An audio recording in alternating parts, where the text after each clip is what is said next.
Hello, everybody. Welcome to the Coaching and Flourish podcast. I am your host, John Andrew Williams, and I am going to be flying solo today due to internet connectivity issues. Raj won't be here, and I guess there's some weather happening in her area of the world.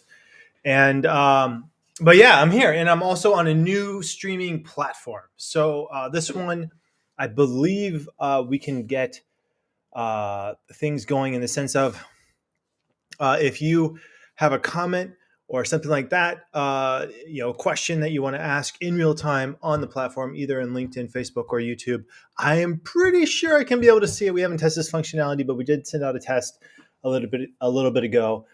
I'm excited to have now two-way communication in their lives, and here we go. Let's bring it. I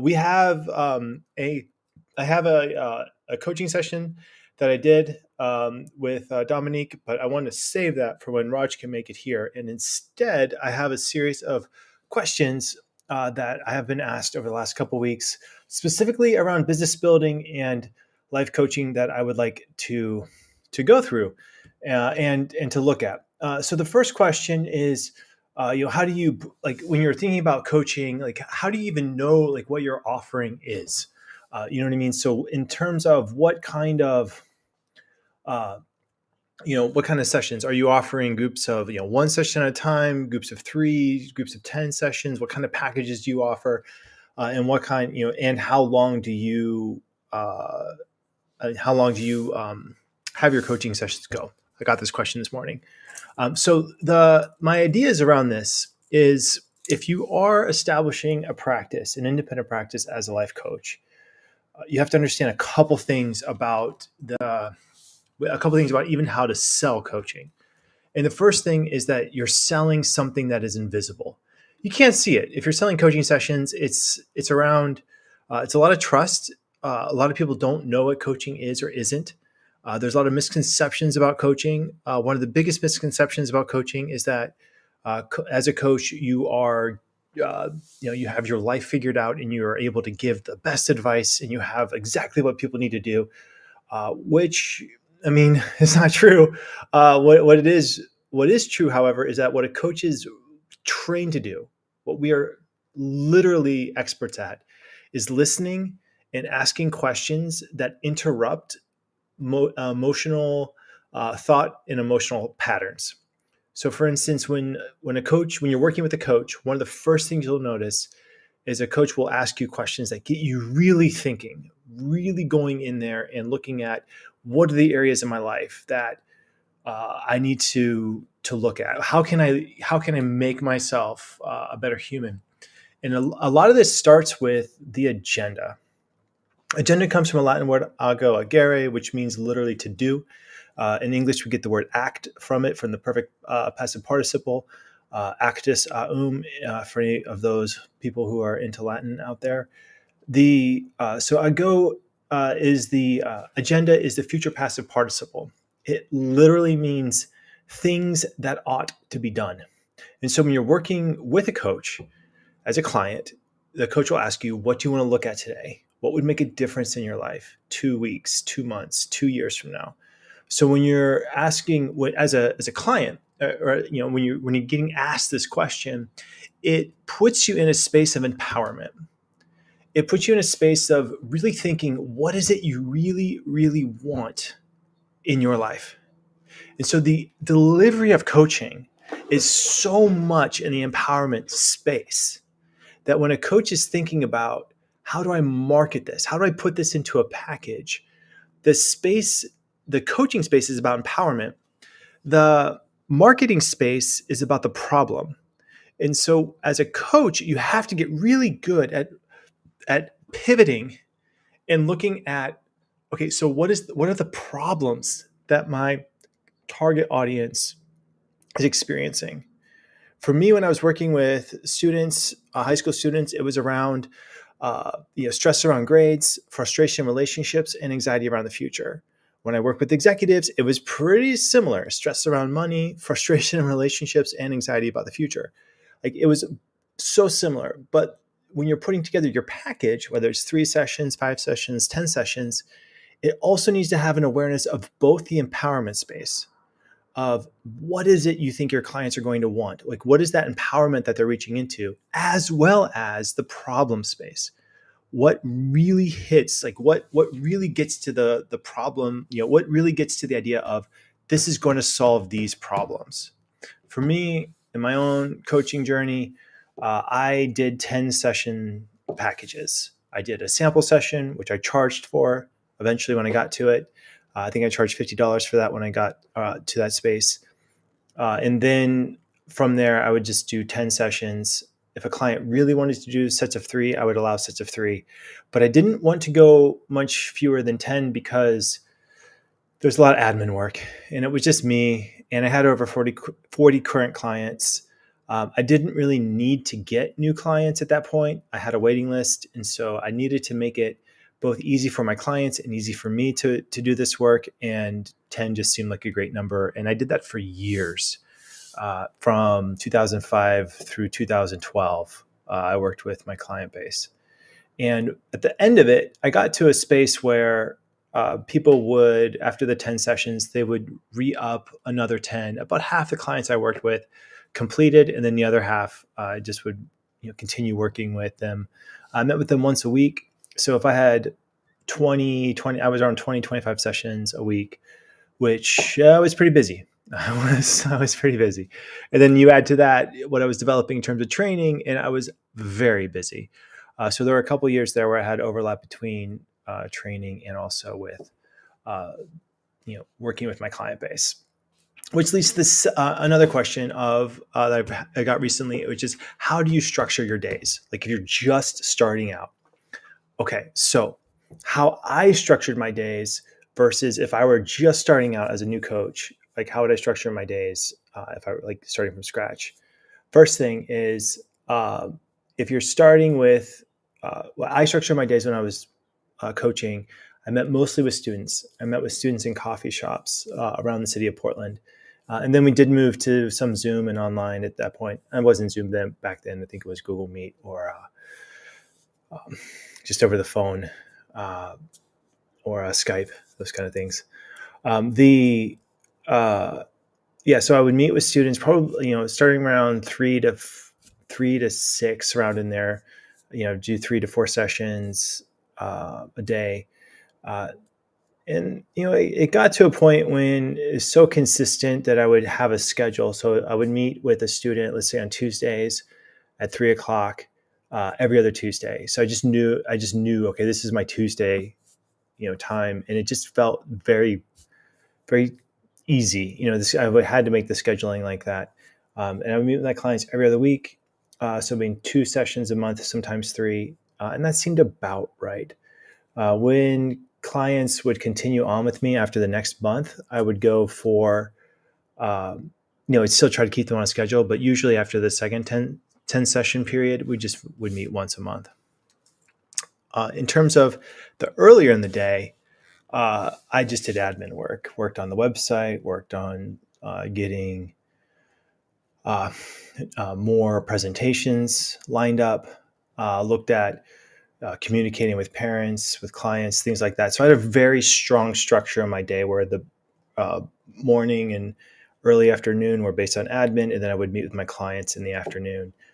Other coaches who are working with adults, it means probably going to be interleaved between sessions and working on admin. But I do recommend having blocks of time.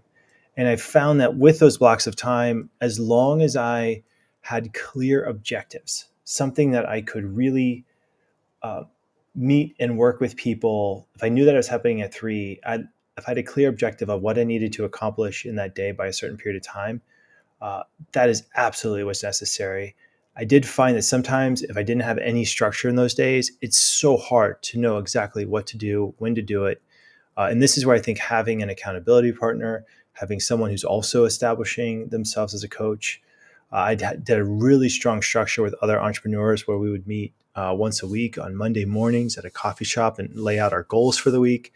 These kind of structures are absolutely essential. Coach Training EDU, we do sample training classes and business masterminds on Tuesdays at 9 a.m. and 4 p.m. We're doing another one here in about 4.5 hours, where we look at, open to all alumni, current students, where we're going to look at the ideas of building a brand, things like this. These kind of structures are absolutely essential if you're wanting to stay on point and stay on track if you're establishing a business, because it does get lonely, especially when if you're not there with the life partner or someone who's in your corner. You're going to need some people around you at certain points in time, and I had that structure. Your client sessions too also become really valuable because they get you connected to what you love to do, what you're good at. To me, they felt like these little oases of peace where I could, when I was working with my clients, put my attention 100% into their realm, into their world, and ask them, what's it like to be you? What goals do you have? Going back to that empowerment piece, it reminded me of what I got into this in the first place doing. And I absolutely loved it. So that was the kind of the structure of the day.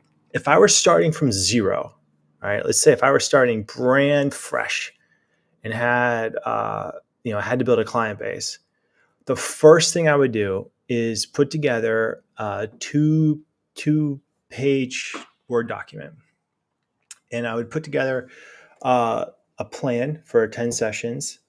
I would give a little, bio of my background, uh, talk a little bit about the pain points of my target audience. But I would get together a 1 or 2 page, maybe 3 page document that I could email out to potential clients. You need at least something to hand out to people. If you're handing out, people do want to have something because you're selling something that's invisible. It's really helpful to have something that they can hold, even if it's just a couple of sheets of paper, in a plan. So we'll call that step one, right? Step two is I would network. I would tap my current network. And I wouldn't necessarily ask for clients or ask for people to sign up to be clients, or even sign up for sample sessions to be clients. What I would do is I would ask people for opportunities to deliver workshops, and to deliver workshops to my target audience. So whether that target audience is working with high school students, working with college students, working with executives, working with people in wellness, relationships, whatever it is, that would be my ask. From there, I would focus only on networking and delivering workshops. And in the workshops, the ask is still, is more workshops? Like, who do you know? What would really move the ball forward is you getting in front of as many people as possible, sharing value and connecting with people.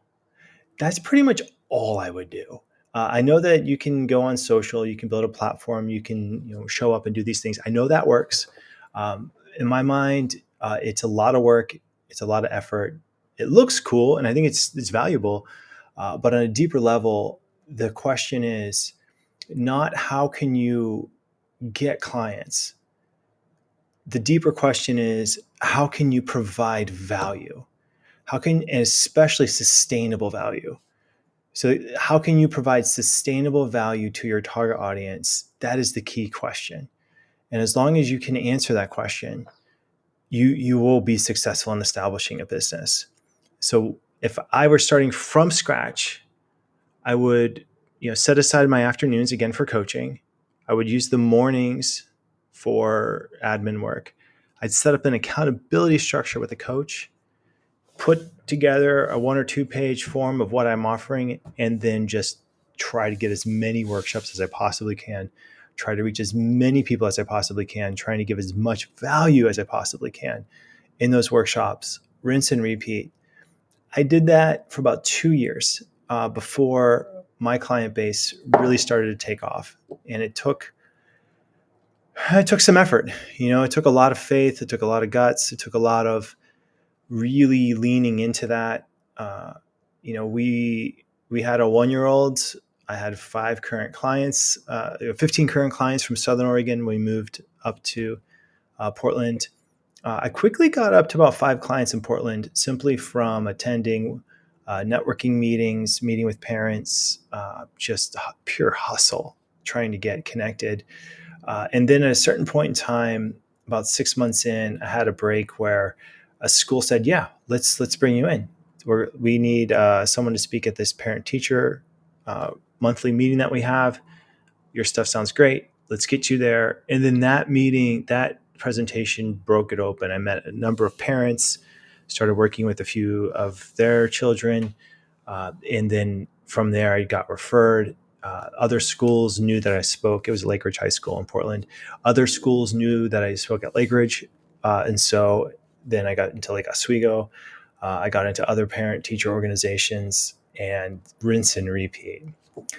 At a certain point in time, you'll find when you establish a practice like this, you will have 2 or 3 people who are going to be what I call them my angels, like 2 or 3 people who will refer you to a number of other people. They will help you establish workshops. They will be in your court. You will find these champions and they will help you. It's a very consistent pattern that we've seen with a lot of other coaches who are establishing their practices. They will, it's a lot of work, not seeing a lot of results, but then all of a sudden something happens, and then the next level goes up, and then something else happens, and you start building momentum. So the work might be linear. Every day you're getting up, putting in the work, but the results are exponential. But an exponential curve doesn't go up right away. Oftentimes exponential curves can be flat, and then all of a sudden a little bit, and then a steep upward curve, which you're hoping to get and have a waiting list. It's possible. It happens. But it takes a lot of guts, a lot of hustle, a lot of resilience to get to that place of getting where you need to get in building your coaching practice. So that's what I would do if I were starting from scratch. Another question that came up recently is, what do I put on my website? What is that first thing that you want to put on the website, in the homepage? And I think there are a couple elements that need to be on a life coaching homepage. The first really is centered around your target audience. Who do you want to coach? I know this idea is of branding, and I've talked to so many branding specialists over the last decade and a half. I think there's a lot of value in that. My main takeaways from speaking to a lot of specialists are trying to figure out what is your unique proposition what is your unique value proposition? Like, what's the benefit of working with you? What are people really going to get out of this? And putting that front and center on your website. Coach Training EDU, what we specialize in is helping coaches establish a successful practice, a business. We also work with a lot of colleges and universities and help those colleges and universities train their people and also implement coaching practices, coaching departments, coaching organizations within a university and college. This is what we're good at. We've done it a bunch. We know what we're doing in this space. And that's on our website. All the schools we've worked with, the organizations we've worked with, that is front and center. The next thing is looking at the value that you offer, the benefits that you offer, with in the back of your mind knowing these are the pain points that I address. Like I said before, in the looking at building up my independent practice, it was stress around grades, frustration in relationships, and anxiety about the future. If you look at the Coach Training EDU website, we address that. The biggest pain points that people who come to Coach Training, what they're thinking about is, can I establish a business? Do I have what it takes to establish a successful life coaching practice? If it's a college or university, will leadership sign off on this? Is it worth the investment for me to train my team? And can I show that this will have a return on investment, or can I show that this will have what the university needs in order to establish this? The other things I see on there, pain points is, what would the experience be like? Is it robust? And then the last one is, how real is this? How real is the whole field of coaching? What do I really need? This is what is. These are current pain points. If you have these pain points on your website, you'll find that it's just a lot more. Your website will start to gain some traction. People who go to your website after they go to one of your webinars or presentations, it will be useful for them. It'll actually help that person.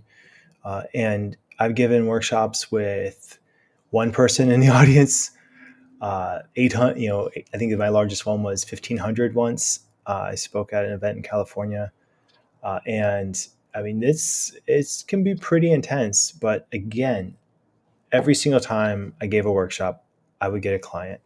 And so basically, I was workshop hunting, and the best way to do that is through networking. So those are some of the questions I've been asked lately. And what I would do if I were first starting out building a practice from scratch as a life coach. I hope this has been helpful. This new platform enables us to get questions from people, so we'll get that set up. Hopefully, Raj will be back next week, and we'll finish out the review of my coaching session with Dominique, and we'll go from there. But it's so fun to see you in this space. Hopefully, this new format works, and it's streaming across all the platforms, which it did in our test. I'll see you next week, and I hope you have a good one. Bye, everyone.